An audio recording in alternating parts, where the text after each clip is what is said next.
1576년 7월 11일 피에트로 대 메디치가 형 프란체스코 1세 토스카나 대공에게 어젯밤 6시 내 아내가 사고로 세상을 떠났네 라는 편지를 썼습니다.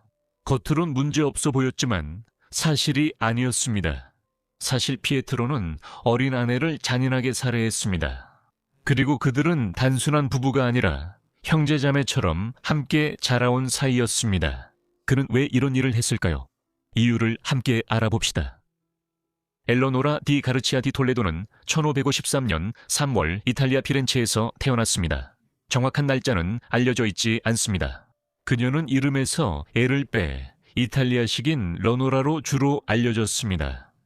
그녀는 스페인 혈통이었지만 그녀의 아버지는 가르시아 알라바레스테 톨레도 이오소리오로 비아프란카 후작과 페르난디나 공작의 칭호를 가진 스페인의 고위 귀족이었습니다. 엘러노라의 어머니 비토리아 다 스카그니오 콜론나는 영향력 있는 이탈리아 귀족 가문 출신이었습니다. 1417년부터 1431년까지 로마 가톨릭 교회의 수장이었던 교황 마르티노 5세가 이 가문 출신이었으므로 엘러노라는 스페인과 이탈리아의 최고 귀족 가문에서 태어났습니다. 그러나 엘러노라는 부모에게서 자라지 않았습니다. 엘러노라의 어머니는 그녀가 어릴 때 세상을 떠났습니다.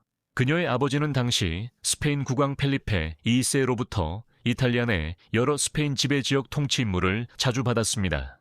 1560년대 대부분 그는 스페인령 시칠리아 총독으로 일했고 이후 레판토 해전에서 고위직을 맡았습니다.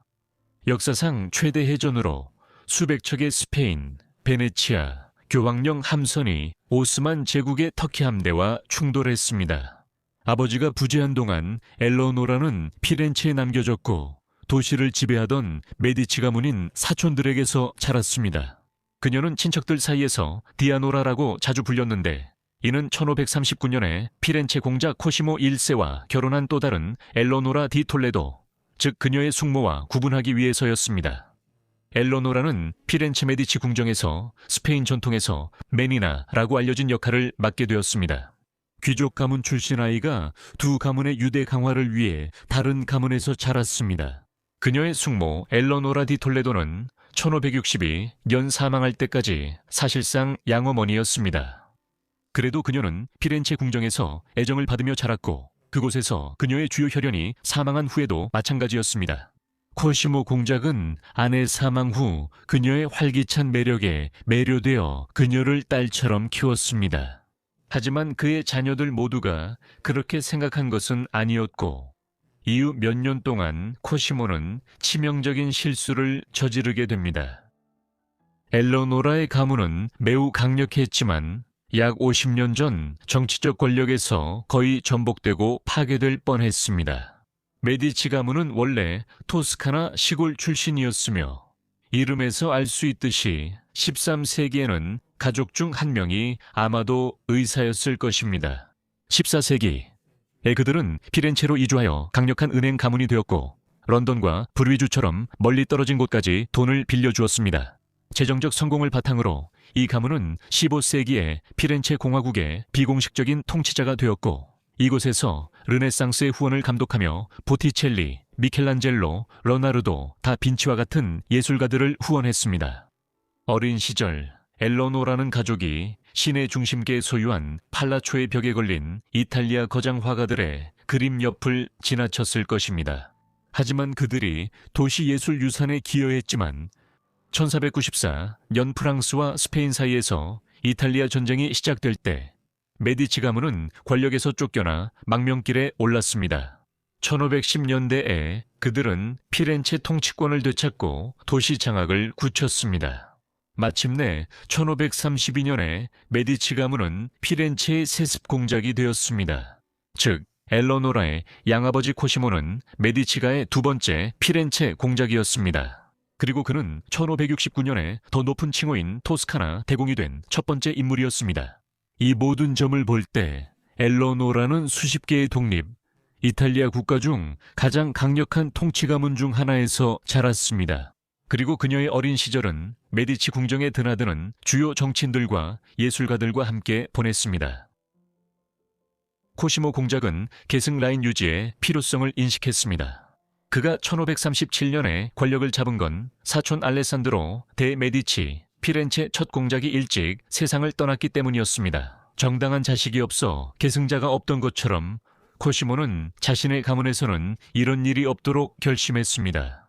1562년 엘러노라 데 톨레도 공작 부인이 말라리아로 세상을 떠났고 그녀는 어린 엘러노라를 딸처럼 키웠습니다. 엘러노라는 9살에 양어머니를 잃고 혼자가 되었습니다. 이 공백을 채운 이는 코시모의 총명한 딸 이사벨라 데 메디치였습니다. 그녀는 피렌체 퍼스트 레이디가 되어 엘러노라를 돌봤을 것입니다.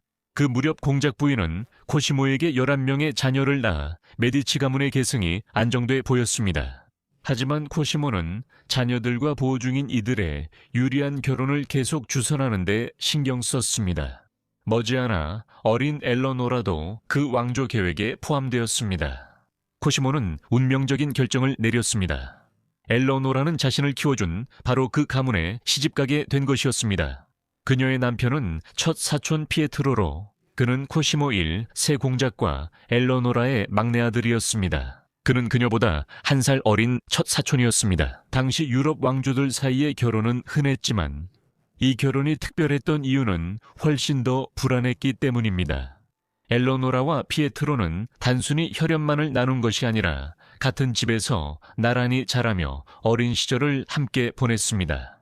그래서 사람들은 그들이 거의 형제자매로 보았습니다. 하지만 막내 아들이었던 피에트로는 자귀 계승 순위에 들지 못했습니다. 당시 유아 사망률이 높아 피에트로나 그의 자녀가 피렌체 통치자가 될 가능성도 있었습니다. 그래서 그는 젊을 때 결혼해 자녀를 두는 게 중요했습니다. 엘러노라와 피에트라는 1568년에 약혼했는데 그때 엘러노라는 겨우 15살이었고 피에트라는 14살이었습니다. 결혼식은 1571년사 월에야 열렸습니다. 엘러노라의 아버지는 기독교 연합 함대를 이끌고 터키군과 싸울 준비를 하고 있었습니다. 레판토에서 엘러노라의 아버지는 공작에게 4만 골드 두캇 오늘날 약 2천만에 해당하는 지참금을 제공했습니다. 코시모 공작 역시 아들에게 광대한 영지와 재산을 하사하여 신혼부부가 풍요롭게 살 수 있도록 했습니다. 겉으로 보기에는 결혼 생활이 순조롭게 시작된 것처럼 보였습니다. 그리고 1573년에 그들은 아들을 낳았고 이름을 코시미노라고 지었습니다. 코시모 공작의 손자로 훗날 공작위를 이을 가능성이 있었습니다. 하지만 이면에서는 순조롭지 않았습니다. 코시모 공작이 조카 며느리 엘러노라를 아꼈지만 그녀의 피에트로와의 결혼은 도움이 되지 않았습니다. 그의 막내 아들 피에트로는 심리적으로 항상 불안정하다고 알려진 불안한 청년이었습니다. 피에트로는 어릴 때부터 자주 폭력적이었고 여러 정부를 두었습니다. 당시 피렌체 궁정에서는 1571년 결혼 첫날 밤에 피에트로가 억지로 혼인을 완성해야 했으며 결혼 자체를 꺼려했다는 소문이 돌았습니다. 두 가문 모두에게 재정적, 정치적 이익을 가져다 주었음에도 불구하고 그 후 몇 년 동안 상황은 점점 더 악화되었습니다. 피에트로와 엘러노라 모두 애인이 있었고 피에트로는 아내를 신체적으로 학대했다고 합니다. 코시모 공작은 그의 행동을 어느 정도 통제할 수 있었고 그를 억제하는 데 성공했지만 결국 그는 세상을 떠났습니다. 1574 년사 월 21일 그는 장남 프란체스코에게 자리를 물려주었는데 프란체스코는 불안정한 동생을 통제하는 데 훨씬 덜 성공적이었습니다. 2년 뒤인 1576년 7월 11일 프란체스코 대공은 남동생에게서 충격적인 편지를 받았습니다. 편지에는 어젯밤 6시에 아내가 사고로 사망했다고 적혀 있었습니다. 폐하께서는 안심하시고 어떻게 해야 할지 돌아갈지 편지로 알려주십시오. 다음날 대공은 공작위 계승자인 또 다른 형제 페르디난드에게 편지를 보냈습니다. 어젯밤 5시쯤 도나 로놀에게 정말 끔찍한 사고가 일어났습니다. 그녀는 침대에서 질식해 발견됐고 돈 피에트로 등은 소생이 늦었습니다. 곧 건강한 23세 여성에게는 가능성이 낮은 심장마비였을지도 모른다는 이야기가 퍼지기 시작했습니다. 피에트로는 개 목줄로 아내를 목졸라 살해했습니다. 이 일은 그들이 궁정을 떠나 메디치 가문 별장에 있을 때 일어났습니다. 프란체스코는 이 사실을 알았지만 형제가 아내를 잔인하게 살해한 데 대해 정의를 추구하지 않았습니다. 사실 이후에도 더 악랄한 사건들이 이어졌습니다. 메디치 가문의 또 다른 일원인 이사벨라는 6일 후에 살해당했습니다. 이사벨라는 절친이었던 엘로노라처럼 사랑 없는 결혼 생활에 갇혀 있었고 역시 연인을 두고 있었습니다. 엘로노라와 연인 관계였던 남성 중 한 명인 베르나르디노 안티노리 궁정 신하이자 기사, 시인는 엘로노라가 죽기 6일 전에 이미 살해당했습니다.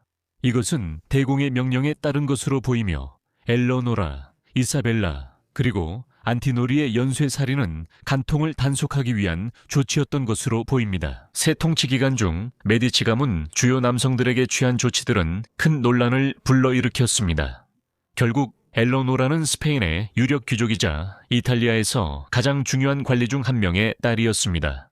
안티노리는 레판토 해전의 영웅이었기에 피렌체 궁정에서 로마와 나폴리로 편지가 보내질 때도 마찬가지였습니다. 며칠 후 엘로노라가 기이한 사고로 사망했다는 소문이 돌았습니다. 그러나 대부분 속지 않았습니다. 안티노리 살인을 허락한 프란체스코는 자신의 아내를 무자비하게 살해한 동생에게 깊은 분노를 느꼈을 것입니다. 하지만 그는 동생을 기소하려 하지 않았습니다. 엘로노라의 아버지는 1년 후 나폴리에서 세상을 떠났습니다. 그는 어떤 방식으로든 복수를 할 수 없었고 어차피 멀리 떨어져 있던 딸과의 관계도 항상 소원했습니다. 스페인 궁정도 충격을 받았고 압박이 커지자 프란체스코는 결국 펠리페 2세 국왕에게 진실을 고백해야 했습니다. 그는 편지에서 도나 엘로노라 사고를 언급했지만 이라고 말했습니다. 하지만 저는 가톨릭 폐하께 피에트로 경이 그녀의 생명을 직접 앗아갔음을 알려야 합니다. 그녀가 숙녀답지 않은 행동으로 반역죄를 저질렀기 때문입니다. 폐하께서 진실을 아시길 바랍니다.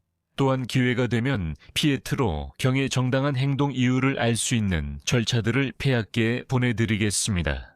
엘로노라의 살인은 피렌체에 저명한 사제이자 음악가 아우구스티노 라피니가 기록했습니다. 그는 수십 년간 도시 사건을 기록한 일기를 남겼습니다. 이 일기에서 그는 엘로노라 사건을 언급하며 엘로노라는 21세로 아름답고 우아하며 고상하고 매력적이었고 특히 머리의 두 눈은 별처럼 아름다웠다고 썼습니다. 모두가 그녀가 살해됐다고 했고 그녀는 산 로렌초에서 의식과 함께 매장됐습니다. 이렇게 해서 메디치 가문이 일어난 일을 은폐하려고 했음에도 불구하고 도시 전체에 엘로노라가 살해당했다는 소문이 널리 퍼졌지만 남편에 의해 잔혹하게 살해된 구체적인 내용까지는 완전히 알려지지 않았을 수도 있습니다. 엘로노라의 유산은 오랜 기간 다양한 평가를 받았습니다. 우선 그녀의 외아들 코시미노는 그녀보다 한 달만 더 살다가 유아기에 걸린 질병으로 사망했습니다. 이는 16세기에는 매우 흔한 일이었습니다. 이로써 그녀는 피에트로와의 짧은 결혼에서 메디치 가문 후계를 남길 수 없게 됐습니다. 피에트로는 혼호에 자식은 많았지만 더 이상 합법적인 자녀는 두지 않았습니다. 대신 그는 1604년까지 남은 생애를 가족에게 끊임없는 짐이 되며 보냈습니다. 그는 낭비벽이 심하고 불안정했으며 스페인 궁정에서 추방된 채 사치스러운 생활을 유지하려고 자주 채권자에게 돈을 빌렸습니다. 프란체스코 대공은 그의 형제를 피렌체에서 멀리하려 노력했습니다. 하지만 피에트로는 가끔 가족 금고에서 빚을 갚으려 돈을 가져가곤 했습니다. 메디치 가문은 엘로노르에게 일어난 일을 숨기려 최선을 다했습니다. 르네상스 이탈리아처럼 폭력적인 시대에도 이는 매우 나쁜 인상을 남겼습니다. 메디치 가문의 여성들에 대한 역사 연구로 그녀의 이야기는 최근 수십 년 만에 재발견되었습니다. 알레산드로 라우리의 그녀 초상화는 현재 비엔나 미술관에 소장되어 있습니다. 하지만 그 초상화는 코시모 공작의 딸 중 한 명일 수도 있습니다. 엘로노라 디 톨레드에 관한 이 영상을 시청해 주셔서 정말 감사합니다. 여러분께 흥미로웠길 바랍니다. 엘로노라의 삶과 이야기에 대해 어떻게 생각하셨는지 아래 댓글로 알려주세요. 이런 영상을 더 보고 싶으시다면 그것도 아래 댓글로 남겨주세요. 여러분 모두 구독해 주시고 알림 설정도 해두셔서 제가 영상을 올리자마자 바로 받아보시길 바랍니다. 오늘은 여기까지입니다. 다음 잊혀진 삶들에서 뵙겠습니다. 감사합니다.